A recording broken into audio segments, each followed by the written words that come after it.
दिवस, मैंने ये सुना कि आपके फैमिली में कोई लॉ बैकग्राउंड से भी नहीं है। आपने ये भी ताना भी सुना है कि लॉ करके क्या होगा। इससे तो आदमी की मोरल डाउन होती है ना यार, कि मैं करना चाह रहा हूँ और ये लोग कह रहे हैं कि क्यों करना, काहे करना। अगर एक पर्सन भी है जो आपको सपोर्ट करता है, अगर आपके पास खुद में बिलीफ है और एक स्मॉल सपोर्ट सिस्टम है, तो ये चीजें आपको रिलेटिवली काफी कम इफेक्ट ओवरकम कर देती है। लास्ट के 70 डेज में अकॉर्डिंग टू यू कैसे बच्चों को प्रिपरेशन करना चाहिए कि so that they can crack IELTS exam easily? Last 70 days में I would say number one priority should be increasing the attempts of your mocks. I think अगर आप सिर्फ हफ्ते में एक दे रहे हो तो you can ramp it up to 2-3 per week. Mock सिर्फ आइसोलेशन में नहीं, उसका एनालिसिस और इन डेप्थ कर लो। माइनर मिस्टेक्स को पकड़ो और एनालाइज करो कि क्यों हो रहे हैं। जो आपकी मिस्टेक्स बहुत कंसिस्टेंटली होती है उसको एक पीस ऑफ पेपर पे रखो और जहाँ पढ़ते हो वहाँ अटैच करके रखो, तो आपको कॉन्स्टेंटली वो दिखता रहेगा कि ये वाली मिस्टेक नहीं करनी है। बहुत इंपॉर्टेंट है कि आप DI को निगलेक्ट ना करें। जैसे मैंने कहा कि मे बी आप सब क्वेश्चंस नहीं अटेम्प्ट कर पा रहे, बट आप कुछ क्वेश्चंस अटेम्प्ट कर रहे। आज हमारे साथ हमारे टॉपर्स अनफिल्टर्ड पॉडकास्ट सीरीज में दिवस हैं, जो इलेट ऑल इंडिया रैंक 6 थे इलेट 2024 में। तो वेलकम दिवस पॉडकास्ट स्टूडियो में आने के लिए। तो दिवस, ये मुझे जानना है बहुत बेसिक सा चीज़ कि इलेट और क्लैट, हाँ, हर कोई का फोकस क्लैट पे ज़्यादा रहता है कि नंबर ऑफ सीट्स ज़्यादा रहते हैं।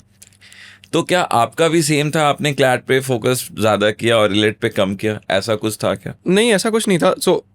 फोकस लोगों का क्लैट पे ज़्यादा रहता है क्योंकि सीट ज़्यादा रहती है, कॉलेज ज़्यादा रहते हैं और इलेट में सिर्फ एक ही कॉलेज पे डिपेंडेंट रहना रहता है। तो आप उस हिसाब से क्लैट पे ही लोग ज़्यादा फोकस करते हैं। बट मेरा फोकस मोर और लेस सिमिलर ही था। इनिशियली मुझे स्पेसिफिकली NLU दिल्ली टारगेट करना था, बट फिर बाद में मैंने क्लैट और इलेट मोर और लेस सेम फोकस किया। और दोनों एग्जाम्स में जो एसेंशियल कंपोनेंट्स रहते हैं, रीडिंग स्किल रिलेटेड या GK रिलेटेड, अगर आप पैटर्न हटा दोगे और जो एसेंशियल स्किल्स रिक्वायरमेंट रहती है वो मोर और लेस सेम ही रहती है, reading, maths, logical reasoning, GK etcetera. तो ऐसा नहीं है कि आपको स्पेसिफिकली टाइम बहुत ही ज़्यादा अलग करना पड़ता है। बस कुछ चीज़ें जैसे स्पेसिफिक पैटर्न के मॉक्स प्रिपेयर करना या एनालिटिकल रीजनिंग की चीज़ें एलेट में ज़्यादा करना, कुछ चीज़ें आपको अलग से टारगेट करनी होती है। बट बाकी जो आप क्लैट में कवर कर रहे हो उससे एलेट की बेसिक्स भी कवर होती है। नहीं, अब तो क्लैट में भी अगर देखा जाए तो एनालिटिकल रीजनिंग की क्वेश्चंस आने लगी है, अभी आने लगे हैं क्लैट में भी एनालिटिकल। तो मैं कहता हूँ कि क्लैट ने ऐसा कहीं नहीं लिख रखा है कि आपको सिर्फ क्रिटिकल पढ़ना है, उसने मेंशन कर रखा है रीजनिंग। तो दोनों आपको करना ही होता है। तो कोई डिफरेंट तो है नहीं, वो सब्जेक्ट को ज़्यादा फोकस करना होता है, जो टॉपिक्स इंक्रीज हो जाती है। हाँ, दूसरा एक सबसे इम्पॉर्टेंट जो क्वेश्चंस रहता है बच्चों को, क्या उनकी इंग्लिश डे 0 से ही बहुत स्ट्रांग होनी चाहिए, कॉम्प्रिहेंसिव पेपर बहुत अच्छे से आना चाहिए, क्या ये नीड है क्या डे 0 से? आई डोंट थिंक ये डे 0 से नीड है। इसको ओवर टाइम काफ़ी बिल्ड करना चाहिए। मैं मानता हूँ कि मेरी English I think starting point पे एक डिसेंट लेवल पे थी, बट मैं ऐसे काफ़ी फ्रेंड्स को जानता हूँ जिनकी उतनी डिसेंट लेवल पे नहीं थी, या उससे ज़्यादा भी थी, उससे कम भी थी। बट मोर और लेस बहुत ही लॉन्ग टर्म प्रोसेस होता है। अगर आपकी सपोज इंग्लिश भी अच्छी है तो भी पेपर से अडेप्ट करना भी एक समवॉट लॉन्ग टर्म प्रोसेस रह सकता है। राइट। तो अलग अलग टाइप के मटेरियल्स पढ़ के, न्यूज़पेपर हो गए, आर्टिकल्स हो गए, जनरली सेक्शनल्स या मॉक्स के अटेम्प्ट्स के थ्रू एक रीडिंग की एबिलिटी आप डेवलप कर सकते हो। वो day 0 requirement I don't think necessary है।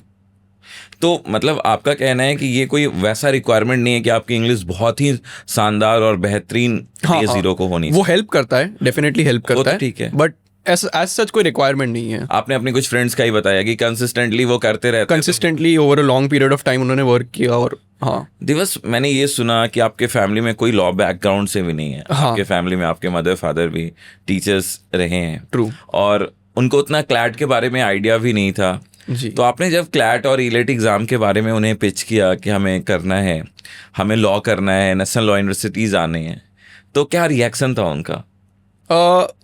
आई थिंक क्यूरियोसिटी के एस्पेक्ट से भी उन्होंने पूछा कि अच्छा एग्जैक्टली क्यों करना है, क्योंकि डिग्री भी काफ़ी लंबी रहती है, 5 साल की डिग्री रहती है। तो इसके बाद एग्जैक्टली एवेन्यूज़ क्या रहेंगे, जैसे जॉब्स क्या क्या रहती है, क्योंकि मेजर आइडिया उनका यही है कि आप कोर्ट्स में ही प्रैक्टिस करते हो, लिटिगेशन का ही उनका आइडिया रिवॉल्व करता है। तो काफ़ी चीज़ें मैंने भी खुद से ढूंढी और फिर मैंने भी बताया, और फिर उनको भी काफ़ी बेसिकली उनको बस जानना था कि अच्छा एग्जैक्टली क्यों करना है, इसके आगे क्या क्या रहेगा। अगर वो एक कन्वर्सेशन के लिए रेडी थे तो वो कन्वर्सेशंस होती रही, मैं उनको बताता रहा कि ये चीज़ें है, और फिर वो सपोर्टिव भी थे थ्रू आउट द जर्नी, काफ़ी हेल्प की, काफ़ी वेज में हेल्प की। तो उनका तो सपोर्ट रहा ही था। आपने ये भी ताना भी सुना है कि लॉ करके क्या होगा, आपके कुछ रिलेटिव्स ने आपको सुना? हाँ, ऐसे एज सच डायरेक्टली नहीं पूछा, बट हाँ कि क्यों करना है, इसमें ऐसा क्या है, ऐसे सब सवाल आते रहते तो हैं। इससे तो आदमी की मोरल डाउन होती है ना यार, कि मैं करना चाह रहा हूँ और ये लोग कह रहे हैं कि क्यों करना, काहे करना। ये तो सेल्फ वो होता है कि क्या हाँ हाँ, करना। वो तो अब है, मोराल का एक एस्पेक्ट रहता ही है। बट आई थिंक आपको पहले तो खुद पे खुद के मोटिवेशंस पे बिलीफ रहना चाहिए, एंड सेकेंडली आपको मोर और लेस एक छोटा सपोर्ट सिस्टम चाहिए। कुछ दोस्त हो गए जो आपको सपोर्ट करते हैं, पेरेंट्स हो गए जो आपको सपोर्ट करते हैं, या अगर एक पर्सन भी है जो आपको सपोर्ट करते है, अगर आपके पास खुद में बिलीफ है और एक स्मॉल सपोर्ट सिस्टम है, तो ये चीज़ें आपको रिलेटिवली काफ़ी कम इफेक्ट ओवरकम कर देती है। हाँ एग्जैक्टली, क्योंकि आपको भी पता है कि उनको भी उतना आइडिया नहीं है इस पर्टिकुलर फील्ड के बारे में, तो आप उनसे भी सेम एक्सपेक्टेशंस नहीं रख सकते कि वो इस फील्ड को इस पर्टिकुलर लेंस से देखेंगे। अब एग्जाम में सिर्फ 2 महीने हैं, 2 से 3 महीने के बीच की फेज चल रही है। 80 to 90 डेज का अभी चल रहा है उनके पास, लास्ट 80 डेज है। उसमें अभी दीपावली भी आएंगी, दुर्गा पूजा भी आएंगी, इन तरीके की वैकेशंस। तो हम कैलकुलेट कर रहे हैं 70 डेज बच्चों के हाथ में है। तो लास्ट के 70 डेज में अकॉर्डिंग टू यू कैसे बच्चों को प्रिपरेशन करना चाहिए कि so that they can crack IELTS exam easily? Okay, so last 70 days में I would say number 1 priority should be increasing the attempts of your mocks. वो number 1 priority रहनी चाहिए, क्योंकि ये स्टेज में प्रैक्टिस सबसे ज़्यादा क्रूशियल है। मॉक्स और सेक्शनल्स के थ्रू भी आप कर सकते हो, बट आई थिंक अगर आप सिर्फ हफ्ते में एक दे रहे हो तो you can ramp it up to 2-3 per week. वो सबसे मेन प्रायोरिटी रहती है। और मॉक सिर्फ आइसोलेशन में नहीं, उसका एनालिसिस और इन डेप्थ कर दो।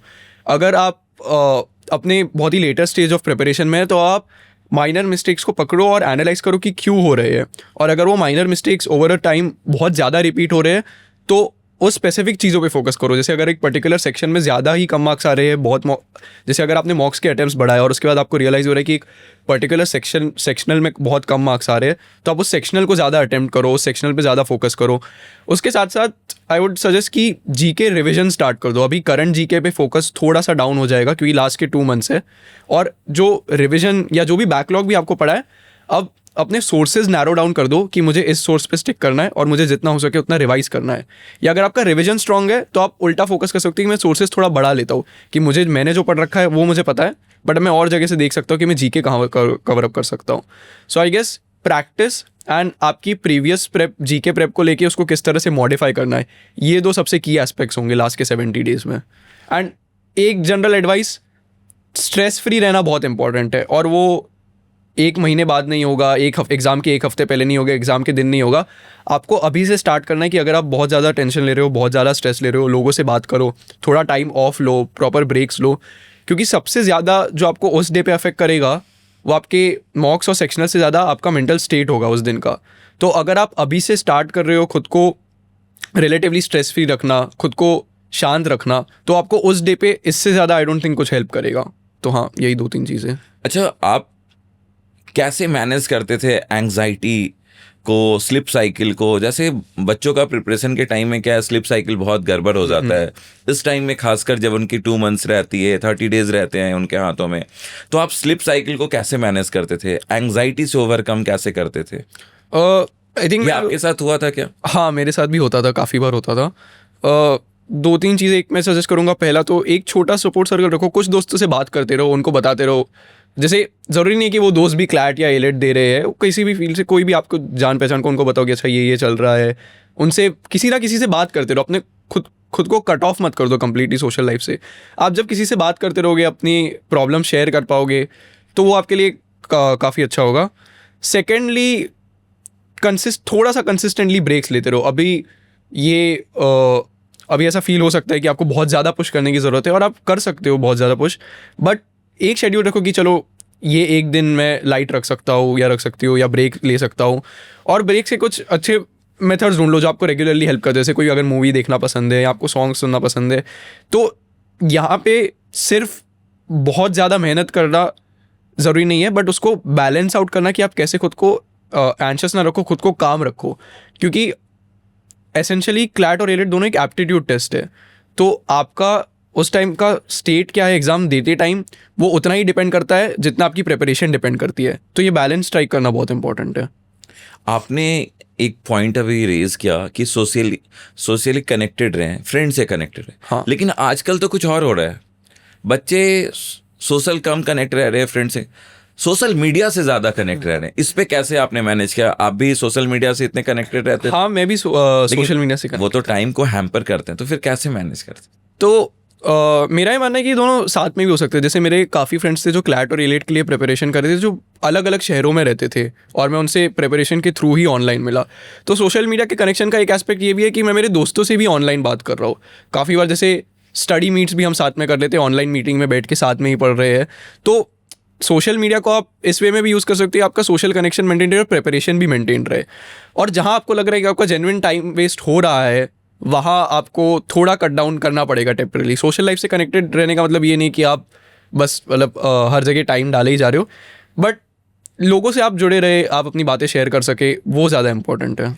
नहीं, तो आपने बताया कि आप सोशल मीडिया को यूज करते थे फ्रेंड से कनेक्ट होकर के, टीम पे आकर के आप हाँ। प्रैक्टिस करते थे, डाउट एक दूसरे से सॉल्व करते थे। हाँ। लेकिन कैसे सोशल मीडिया जैसे फेसबुक, इंस्टाग्राम, हाँ। कुछ अपने चाहने वाले ऐसे भी होते हैं, उनके साथ ज्यादा समय व्यतीत कर रहे हैं, उनको क्या करना चाहिए इस वक्त? वो आप कट डाउन कर सकते हो। ऑफ कोर्स आपको कट डाउन ही करना चाहिए आइडियली। और जो चीज़ें आपकी, जो आपको स्ट्रेस फ्री, आपके जो मैकेनिज्म्स है, वो आपके प्रिपरेशन को हैम्पर नहीं करने चाहिए। ये सबसे की फिगर है। अगर आपको कुछ चीज़ करके आपको रिलैक्स फील हो रहा है, but at the same time आप वापस प्रिपरेशन में घुस पा रहे हो, तो वो that is the balance that I was referring to. तो हाँ, अगर बाकी चीज़ें जो आपको लगता है कि आपको स्ट्रेस फ्री करते हैं, बट उसके बाद आपकी प्रिपरेशन नहीं हो पाती है, तो वहाँ आपको कट डाउन करने की ज़रूरत है। तो आप लास्ट के 60 डेज में, 70 डेज में आप कितने मॉक्स अटेम्प्ट लेते थे? सिर्फ क्लैट का लेते थे या इलेट का भी मॉक आप अटेम्प्ट लेते थे? क्लैट के मॉक्स मैंने ज़्यादा फ्रीक्वेंटली दिए है, एलेट के भी मैं मॉक्स देता था, बट उनकी फ्रीक्वेंसी कम हुआ करती थी। ओके। मॉक्स डिपेंड करता है, मैंने ऑलमोस्ट हर 2 दिन में एक दिया होगा नियर द एंड, या ऑलमोस्ट एवरी डे दिया होगा लास्ट के। अगर आप 1 महीना मान लो तो ऑलमोस्ट एवरी डे, काफ़ी कुछ दिन मतलब लास्ट में आप रेगुलर मॉक्स दे रहे थे। लेकिन एक पॉइंट ये रहता है कि सिर्फ मॉक अटेम्प्ट करने से नहीं होता है, मॉक एनालिसिस कितनी इंपॉर्टेंट? हाँ, मॉक एनालिसिस बहुत एसेंशियल है। तो एक जो मैं चीज़ बता रहा था, सोशल मीडिया पे जो हम मीट्स वगैरह करते थे, उसमें एक इम्पॉर्टेंट कंपोनेंट ये था कि आप साथ में सेम मॉक्स दो और आप बाद में अपनी मिस्टेक्स डिस्कस करो, अपने मेंटल प्रोसेस डिस्कस करो कि आप उस टाइम पे क्या सोच रहे थे, आपने क्यों ये पर्टिकुलर सेक्शन पहले अटेम्प्ट किया और उससे क्या डिफिकल्टी हुई, या ये क्वेश्चन जो आपका गलत हुआ उस टाइम आपने क्या रीजनिंग लगा के आंसर किया। या आप अकेले भी कर सकते हो एनालिसिस बैठ के, कि आप मिस्टेक्स, पहले तो एनालिसिस में आप बैठो और आइडेंटिफाई करो कि आपका प्रोसेस क्या था। आपने पेपर पहले देखा, आपने कौन सा सेक्शन डिसाइड किया पहले अटेम्प्ट करना है, और आपने क्या पर्टिकुलर रीजनिंग लगाई एक एक क्वेश्चन में, जहाँ पे मिस्टेक हुई हो या जहाँ पे आप कंफ्यूज रहे हो, उनको नोट डाउन करके। फिर उसके बाद करेक्ट आंसर क्या है, करेक्ट आंसर क्यों है, यहाँ रीजनिंग तक कैसे अराइव करते हो। अगर आप किसी के साथ डिस्कस करते हो, अपने मेंटर हो गए, टीचर्स हो गए, फ्रेंड्स हो गए, तो आपको ज़्यादा हेल्प मिलेगी इसमें। बट ये आप अकेले भी कर सकते हो, रीजनिंग दोनों टैली करके। और उसके बाद अगर आपको लगता है कि कोई मिस्टेक बहुत ही ज़्यादा बार रिपीट हो रही है या ये नहीं होनी चाहिए थी, तो उसको लेके आप सेक्शनल्स या दूसरी चीज़ों के थ्रू आप प्रैक्टिस कर सकते हो स्पेसिफिकली। तो मॉक एनालिसिस और उसके बाद practice based on that analysis. तो मुझे तो लगता है कि अगर बच्चे रीअटेम्प्ट या मॉक एनालिसिस करते हैं, उसके लिए भी एक दिन का सफिशिएंट टाइम चाहिए होता है। और क्या उसको मॉक एनालिसिस करने के बाद कहीं नोट डाउन करते थे कि इस मॉक में हमने ये गलतियाँ की? आई थिंक मैं मॉक्स मोस्टली प्रिंट करा के अटेम्प्ट करता था, तो मैं मॉक्स में ही नोट डाउन करता था, स्पेसिफिकली अलग नहीं नोट डाउन करता था। एक एडवाइस जो मैंने फॉलो नहीं करी बट कुछ लोगों के लिए वर्क कर सकती है, जो मुझे मिली थी, कि जो आपकी मिस्टेक्स बहुत कंसिस्टेंटली होती है उसको एक पीस ऑफ पेपर पे रखो और जहाँ पढ़ते हो वहाँ अटैच करके रखो, तो आपको कॉन्स्टेंटली वो दिखता रहेगा कि ये वाली मिस्टेक नहीं करनी है। तो वो भी एक चीज़ है जो आप कर सकते हो। वो एग्जाम के एंड ऑफ द डे, जिस दिन आप एग्जाम देने जाते हैं, एक रात पहले भी आप उसको रिकॉल कर सकते हो कि हम ये मिस्टेक किए हैं। हाँ, तो वो बहुत हेल्पफुल होता है। हाँ। तो एक जो सबसे कॉमन प्रॉब्लम मैं हर बच्चों में देखता हूँ वो है जीके। हाँ, जीके का बैकलॉग। हाँ, बहुत परेशान रहते हैं, सर मैंने पढ़ लिया है फिर आगे सर भूल जा रहा हूँ। उसको कैसे आपने मेंटेन किया? ये क्या आपके साथ भी होता था? हाँ, जीके मेरा भी वीक सेक्शन ही था और मेरा भी काफ़ी बैकलॉग था। तो मेन सजेशन मेरा ये रहेगा, पहले तो जीके का उतना स्ट्रेस मत लो, क्योंकि जितना जीके अफेक्ट नहीं करेगा, अगर आप उसकी बस टेंशन लेते रहोगे और आप पेपर में ध्यान नहीं दे पाओगे, वो आपको ज़्यादा इफेक्ट करेगा। Most of the times GK या तो एक्सट्रीमली डिफिकल्ट आता है या एक्सट्रीमली ईजी हो जाता है, जैसा पास्ट 2 ईयर्स से पैटर्न रहा है। तो आपके बाकी सेक्शंस काफ़ी हद तक डिटरमाइन करते हैं। तो अगर आपको लगता है वो सॉर्टेड है तो पहले तो शांत हो जाइए, उसके बाद बैकलॉग को व्यू कीजिए। पहले इम्पॉर्टेंट फैक्ट ये रहेगा कि आप उल्टा स्टार्ट करिए, जैसे जो रीसेंट मंथ्स है पुराने, वहाँ से स्टार्ट करिए अपना बैकलॉग और फिर जनवरी तक जाइए। जनवरी से स्टार्ट करने मत जाइए, और जितना कवर हो सके इस पॉइंट पे उतना कवर करना है। आई थिंक अगर आप बहुत ही ज़्यादा सोर्सेज में फैले हुए और आपका बैकलॉग है तो सोर्सेज लिमिट कर दो, कट डाउन कर दो, क्योंकि अभी इंपॉर्टेंट ये नहीं है कि आपको सब कुछ हल्का हल्का याद रहे, अभी इंपॉर्टेंट है कि कुछ कोर चीज़ें आपको बहुत अच्छे से याद रहे। और उसके बाद मॉक्स के थ्रू जो आपको क्वेश्चंस मिलते हैं या टॉपिक्स मिलते हैं जिनका आपको आइडिया नहीं है, उनके तो मॉक एनालिसिस में ये कंपोनेंट आप ऐड कर सकते हो कि जो जीके के टॉपिक से आप कंप्लीटली अनफेमिलियर थे उनके ऊपर और रिसर्च करके उनका एक आइडिया ले लो या अपने नोट्स में ऐड कर लो। ये तो आपने जीके का बताया। दूसरा एक सबसे इंपॉर्टेंट है कि एक्यूरेसी सबसे, क्योंकि कभी कभी क्या होता है आप पूरी मॉक को अटेम्प्ट ले लेते हो, निगेटिव ज़्यादा कर लेते हो, ठीक है, टाइम भी आपकी कोई सेक्शन भी छूट जाती है, जिसके कारण आपके स्कोर भी बहुत नीचे चली जाती है। इसको कैसे आपने टैकल किया, हैंडल किया? तो एक्यूरेसी अब सबके अपने अपने मेथड्स रहते हैं अटेम्प्ट करने के, बट मेरा मेथड ये है कि क्योंकि पहला तो इंपॉर्टेंट कंपोनेंट कि आप रीडिंग सेक्शन सब टाइम पे खत्म कर पा रहे हो, और मैथ्स भी रीजनेबली टाइम पे। हर बार नहीं हो पाता कि आप मैथ्स पूरा अटेम्प्ट करो, बट अगर सपोज 3 पर्टिकुलर पैराज आ रहे हो तो उसमें से आप 2 अटेम्प्ट कर पा रहे हो, या हमेशा आप मैथ्स थोड़ा तो अटेम्प्ट करते हो। तो एक ये पहले तो इस पे वर्क करो कि ये टाइम फ्रेम में सब फिट हो जाए, एंड देन सेकेंडली फिर एक्यूरेसी पे आता है। मेरा मानना है कि सिंस हर 4 गलतियों को एक सही आंसर रिजॉल्व कर देता है, तो मैं ट्राई करता हूँ कि मैं सारे क्वेश्चंस अटेम्प्ट करके आऊँ। बट उसके लिए पहला प्री कंडीशन ये कि आपका एटलीस्ट रीडिंग एंड मैथ्स का सेक्शन सही टाइम में हो रहा है। तो क्योंकि अगर ये सही टाइम में नहीं हो रहा है तो फिर फालतू तुक्के लगाने का उतना हेल्प नहीं मिलता। बट अगर ये सही टाइम में हो रहा है तो ओवरऑल वो बैलेंस आउट हो जाता है। इससे 2 चीज़ें होती है, एक तो मुझे ज़्यादा टाइम नहीं निकालना पड़ता, क्योंकि मेरे साथ ये प्रॉब्लम ये भी होती थी कि अगर मैं क्वेश्चंस छोड़ने की सोचूं तो मैं यही सोचने में ज़्यादा टाइम वेस्ट कर दूंगा कि क्वेश्चन छोड़ना चाहिए या नहीं छोड़ना चाहिए, और फिर मैं इतने क्वेश्चन छोड़ दूंगा कि फिर वो एक्यूरेसी का एस्पेक्ट मैटर नहीं करेगा।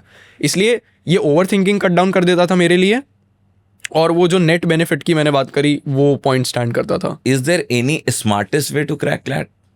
Smartest way to crack CLAT, I wouldn't say there is any smartest way to crack CLAT, क्योंकि सबका अपना अपना मेथड रहता है। जैसे मैंने बताया कि मैं सारे क्वेश्चंस अटेम्प्ट करता हूँ, कुछ लोग सारे क्वेश्चंस नहीं अटेम्प्ट करते, अगर उनको कुछ ब्लेटेंटली गलत लगता है वो छोड़ के आ जाते हैं। तो आई वुडंट से कि there is any smartest way, and CLAT essentially एक ऐसा ही एग्जाम है कि आप अपने एक्सपीरियंसेस के बेसिस पे डिटरमाइन करो कि आपकी स्ट्रैटेजीज क्या होगी या आपके पढ़ने के मेथड्स क्या होंगे, वो ही मेजरली आप डिटरमाइन करते। तो don't go for what is the smartest way. अगर आपको किसी से स्मार्टेस्ट वे पूछना भी है तो पहले बताओ कि मुझे ये पर्टिकुलर प्रॉब्लम फेस हो रही है, उस एस्पेक्ट के हिसाब से स्मार्टेस्ट वे क्या हो सकता है। और प्रिपरेशन पे कैसे कंसिस्टेंटली फोकस अपना बनाए रखे आपने लास्ट डेज में? क्योंकि फोकस चेंजेस होते रहते हैं। हाँ। क्योंकि इंसान भी है, इंसान इरिटेट कभी कभी हो जाता है, कभी कभी लगता है यार हमसे अब हार मान लेता है। कैसे उसको आपने मेंटेन रखा? आपने हार नहीं मानी? वही जैसे ये काफ़ी कॉमन है कि लास्ट का एग्ज़ाम जो फेज़ होता है उसमें काफ़ी फ्रस्ट्रेशन हो जाती है, उसमें ये आता है कि बस ये कब ख़त्म हो। बहुत इंपॉर्टेंट है कि इसको आप कट डाउन करो। वही जो मैंने कहा कि स्ट्रेस ना लेना, एनजाइटी ना लेना, वो सब चीज़ें जो इंपॉर्टेंट है वो यहाँ पे टाई इन हो जाती है। कि आप ध्यान रखिए कि आप प्रॉपर ब्रेक्स ले रहे हो, और आप क्योंकि क्या होता है जब आप एक शॉर्ट ब्रेक लेते हो, 1 दिन का ही हो, चाहे वो आप थोड़ा एंजॉय कर लेते हो, मे भी कहीं बाहर चले गए, कोई मूवी देख ली, घर पे बैठे हो, रिलैक्स कर रहे हो, उससे आप वापस जोन में आना आपके लिए ईजी रहता है। या कुछ लोग अगर आपको मे बी कंसिस्टेंटली वर्क करना ज़्यादा रिलायबल लगता है कि मे बी मैं कट डाउन ना करूँ और मैं वर्क करता रहूँ तो मेरे से ये नहीं छूटेगा, बट एज लॉन्ग एज आप एक्सेसिव डिग्री ऑफ स्ट्रेस या एंजाइटी नहीं एक्सपीरियंस कर रहे हैं या वो उतना ओवर थिंक ना कर रहे, वो होगा to a certain degree, definitely होगा, वो अनअवॉइडेबल है। तो ऐसा मत सोचना कि क्योंकि मुझे स्ट्रेस हो रहा है तो मे बी मैंने ढंग से पढ़ाई नहीं करी तो इसका कोई मतलब नहीं है। बट हाँ, जितना हो सके उसको कट डाउन करिए। खुद को अश्योरेंस आपको देते रहना पड़ेगा कि नहीं, मैंने काफ़ी टाइम से प्रेप करी है, अब थोड़ा सा समय है बस ये निकालना है अच्छे से, और उसके बाद चीज़ें सॉर्टेड है। तो सेल्फ अश्योरेंस मैकेनिज्म्स, ब्रेक्स, ये सब चीज़ें आपको हेल्प कर सकती है एंड के फेज में। अच्छा, एक सबसे इम्पॉर्टेंट जो चीज़ है DI, डेटा इंटरप्रिटेशन। हर बच्चे डेटा इंटरप्रिटेशन को छोड़ के चाहते हैं कि मैं वो 5th सब्जेक्ट को टच ही ना करूँ, हाँ, और मैं इस 4 सब्जेक्ट्स के दम पे कर लूँ। क्या ये पॉसिबल है? कहीं से भी? ये आई वोंट से कि पॉसिबल है, क्योंकि पेपर पैटर्न बहुत वेरी करता है, एंड स्पेशली 120 क्वेश्चंस का जो पैटर्न है उसमें तो काफ़ी इंपॉर्टेंट है कि आप मैथ्स करें, क्योंकि अगर आप देखेंगे कि पास्ट 2 ईयर्स का पैटर्न रिलेटिवली ईजी रहा है तो उसमें कट ऑफ बहुत हाई जाता है, उतना हाई जाता है कि अगर आप मैथ्स के मार्क्स हटा दो, डीआई के मार्क्स हटा दो, तो वो आप मे बी रीच ना कर पाओ। तो बहुत इंपॉर्टेंट है कि आप डीआई को निगलेक्ट ना करें। जैसे मैंने कहा कि मे बी आप सब क्वेश्चंस नहीं अटेम्प्ट कर पा रहे, बट आप कुछ क्वेश्चंस अटेम्प्ट कर पा रहे, तो that is a good starting point. वहाँ से आप स्टार्ट करिए, कुछ क्वेश्चंस अटेम्प्ट करने लगिए, और जितना मैथ्स डिफिकल्ट नहीं उतना मैथ्स का ये डर डिफिकल्ट है। काफ़ी लोग होते हैं जो मैथ्स में अच्छे होते हैं, क्योंकि क्लैट आपसे उस high degree of DI expect ही नहीं करता, बट अगर आप कंसिस्टेंटली वर्क करेंगे, आप रियलाइज़ करेंगे कि ठीक है, मे बी ये एक इरेशनल फियर था जो था, और मे बी मुझे अटेम्प्ट करते रहना चाहिए, तो आप उसको ओवरकम कर सकते हैं। और एक बार ये डर ओवरकम हो जाता है तो आप डीआई को ज़्यादा इजीली हैंडल कर पाओगे। अच्छा, ये जो सबसे बड़ा टाइम होता है क्लैट एग्जाम दे के आने के बाद फिर रिलेट की एग्जाम, एक वीक की डिफरेंसेस रहती है। कभी कभी क्लैट ये करता है कि रिजल्ट भी एक रात पहले दे देते हैं, तो कैसे उस टाइम को आपने मैनेज किया, उस एक वीक को, कि क्लैट भी दे रखे हो, उसमें कुछ अप्स एंड डाउन्स हो रखे होंगे, फिर रिलेट देना है, कैसे मैनेज किया? और फिर आप रैंक 6 आते हो, कैसे इन सब को आपने एक साथ मैनेज किया उस एक वीक को? तो वो एक वीक तो काफ़ी हेक्टिक ही रहता है, स्ट्रेसफुल रहता है, क्योंकि आप पहले जस्ट क्लैट दे के आए होते हो और फिर आपको ज़रूरत होती है कि मैं अभी बस ब्रेक ले लूँ, शांत हो जाऊँ। बट वो टाइम पे आप 1-2 दिन ऑफ ले लो, 1 दिन ऑफ ले लो, और उसके बाद वापस एलेट की प्रिपरेशन में इंपॉर्टेंट है, स्पेशली अगर आपको लगता है कि आपका क्लैट उतना अच्छा नहीं गया, तो आपको बस अभी शांत रखना है कि ये मेरा बेस्ट नहीं था, मेरे पास एक और चांस है, और मैं एक वीक को जितना अच्छे से हो सकता है उतना अच्छे से यूटिलाइज कर सकता हूँ। ये करना ऑफ कोर्स काफ़ी डिफिकल्ट होता है, बट काफ़ी लोग रहे हैं जिनका क्लैट उतना अच्छा नहीं गया, बट उन्होंने डिसाइड किया कि नहीं, ये एक वीक में मुझे खुद को कंपोज रखना है और मेरे पास अभी भी एक और चांस है। आप काफ़ी लोग ये भी कर सकते हैं कि वो खुद को थोड़ा सा कट ऑफ रख लेते कि अब क्लैट वैट हो गया तो मुझे उन डिस्कशंस में नहीं जाना कि ऐसा पेपर ऐसा था या ये था वो था। तो कुछ लोगों के लिए ये भी वर्क करते हैं कि वो थोड़ा कट ऑफ कर देते हैं और पहले एलेट पे फोकस करते हैं।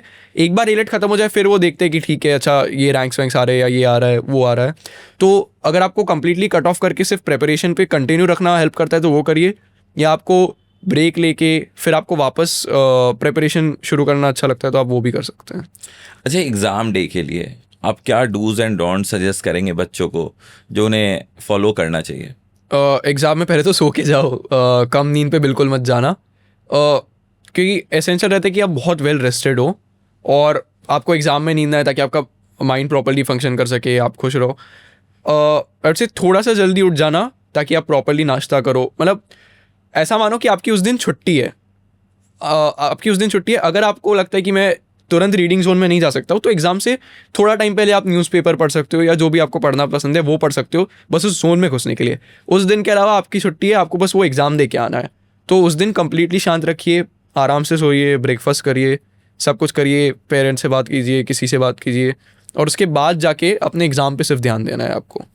डेली का जो आपका गोल रहता था पढ़ने का, वो कितने आवर्स का रहता था, या फिर आप एक ये फिक्स करते थे कि आज हमें ये चीज़ को कवर करना? हाँ, आपका आवर फिक्स होता था या आप ये फिक्स करते थे कि हमें ये सब्जेक्ट्स की ये पार्ट को कवर करके ही सोनी है? और कितने ब्रेक लेते थे आप इनको करने में? तो मैं आज तो फिक्स नहीं रखता था, मैं टास्क फिक्स रखता था, जैसे न्यूज़पेपर पढ़ना, या आज ये पर्टिकुलर सेक्शनल या मॉक अटेम्प्ट करना, या आज ये पर्टिकुलर चीज़ पढ़ना, या आज एनालिसिस करना। तो आप टास्क फिक्स रखिए बेस्ड ऑन जो आप कर रहे हैं अभी से, उन टास्क के बेसिस पे आप, अगर आपको आवर्स वाइज पसंद है तो आप वो भी कर सकते हैं, but I think task wise ज़्यादा इफेक्टिव रहता है कि आपको पता होता है कि आपके ये गोल्स हैं। फिर उसको आप मैनेज कर सकते हो आपके दूसरे कमिटमेंट्स के साथ। जैसे अगर आप स्कूल स्टूडेंट है तो आप जैसे मैं उतना फ्रीक्वेंटली स्कूल नहीं जाता था, तो मैं उस हिसाब से मैनेज करता था कि ठीक है, मे बी आज मैं अगर छुट्टी ले रहा हूँ तो आज मैं ज़्यादा टास्क हैंडल कर सकता हूँ, या आज स्कूल की ही छुट्टी है तो आज मैं ज़्यादा टास्क हैंडल कर सकता हूँ। तो उस हिसाब से आपके अदर कमिटमेंट्स को माइंड में रखते हुए आप अपना टास्क अलॉटमेंट उस बेसिस पे देख सकते हैं, डेली बेसिस पे या वीकली बेसिस पे, और उन गोल्स को कंप्लीट करने पे फोकस कर सकते हैं। मतलब आपका ये फॉलो करते थे कि मुझे आवर्स नहीं, टास्क को कंप्लीट करना। हाँ। तो आपका ये सजेशन है बच्चों को कि वो अपनी टास्क को कंप्लीट करें रेदर देन कि वो नंबर ऑफ आवर्स को काउंट करें। हाँ। नाइस। तो मेरा ये पूछना है कि अब आप एनएलयू दिल्ली में हो, कैसा लाइफ है NLU दिल्ली का? क्योंकि बच्चे कॉलेज आने से पहले आपके ही मन में रहता होगा कि NLS बैंगलोर का कैसा लाइफ है, NLU दिल्ली का कैसा लाइफ है, नालसार का कैसा लाइफ है जानने का। तो बच्चे आपसे सुनना चाहते हैं कि NLU दिल्ली का लाइफ कैसा चल रहा है, क्या क्या हो रही है कॉलेज में। NLU दिल्ली की लाइफ आई वुड से अच्छी है, काफ़ी अच्छी है, बट काफ़ी हेक्टिक भी है, डिमांडिंग भी है। एग्ज़ाम्स, प्रोजेक्ट्स, दूसरे एक्स्ट्रा करिकुलर कमिटमेंट्स वो आते रहते हैं, बट एक काफ़ी डिफरेंट सॉर्ट ऑफ लाइफ है, क्योंकि ऑफकोर्स आप यहाँ पे यूनिवर्सिटी स्टूडेंट हो, तो जो जो चीज़ों से आपको एक्सपोजर मिलेगा यहाँ पे आके, वो डेफिनेटली काफ़ी बढ़िया ही है। तो प्रिपरेशन से काफ़ी डिफरेंट फेज़ होता है, क्योंकि प्रिपरेशन में वो अनसर्टनटी वाला फैक्टर रहता है कि ओके क्या होगा, कौन से कॉलेज में जाऊंगा। वो एक बार आप कॉलेज जाते हो, इवन दो वो हेक्टिक रहता है, आपको पता है कि आपके 5 साल इस एक जगह पे निकलने वाले हैं, आपको इस हिसाब से चीज़ें मैनेज करनी है। तो आई वुड से कि आपका वर्कलोड कॉलेज में आके मेरे ओपिनियन में तो बढ़ जाता है as compare to entrance exams, but वो जो मेंटल एस्पेक्ट रहता है कि एक सर्टनटी का कि यहाँ पे रहना है, वो डेफिनेटली ऐड करता है। एंड बाकी आई वुड से कि एकेडमिकली और otherwise life at most top NLUs is great. दिवस, जब आप मॉक अटेम्प्ट लेना स्टार्ट किए तो आपका फर्स्ट मॉक में क्या स्कोर रहा और लास्ट मॉक में फिर कहाँ तक पहुँचे आप? जब मैंने फर्स्ट मॉक दिया था मेरा, आई थिंक तब 150 क्वेश्चंस का पैटर्न था, और तब मेरे आई थिंक 87 इश आए थे, 87 88 इश। बट ये इन क्लैट? हाँ, in what about AILET? AILET में आई थिंक मेरे 70s के रेंज में आए थे, may be out of 150 again. AILET मुझे भी उतना याद नहीं है। तो बट ये काफ़ी वेज में रहता है, ऐसा नहीं है कि एक सेट इन स्टोन हो गया और सिर्फ बढ़ता ही जाएगा। कभी कभार हो सकता है बहुत एकदम नीचे गिर जाए और फिर वापस ऊपर भी आ जाए, जो हर किसी के साथ मतलब होता है। Near about 50% number of question से आपका फर्स्ट टाइम 50% था। हाँ, कह सकते हैं। Near the and I think AILET में जब 2 आवर्स का पैटर्न भी हो गया, उन्होंने टाइम लिमिट भी बढ़ा दिया था, तब 90 एंड 100 प्लस हिट हो रहे थे। एंड क्लैट में थोड़ा एराटिक था, बट आई थिंक मेरा क्लैट का लास्ट स्कोर और फर्स्ट स्कोर सेम था। जब 120 क्वेश्चंस का पैटर्न हो गया था वो सेकंड टाइम, तो वो भी 88 के रेंज में ही था। तो आज हमारे साथ देवस थे हमसे बात करने के लिए, तो thank you so much Devas, Thank you. हमारे पॉडकास्ट स्टूडियो में आने के लिए। और आपने आज बच्चों को मोटिवेट किया, और मैं ये समझता हूँ और सोचता हूँ कि बच्चों को ये बहुत बेनिफिशियल होने वाला है। देवस ने सारी चीज़ बताई, मॉक को कैसे अटेम्प्ट लेना है, कैसे अपनी एक्यूरेसी को इंक्रीज़ करना है, टास्क को कैसे कंप्लीट करना है, एंग्जाइटी को कैसे मेंटेन करना है। तो आप इस पॉडकास्ट को देखें और हमारे channel law prep tutorial official को फॉलो करें, और इस तरीके की पॉडकास्ट लगातार देखने के लिए बने रहें।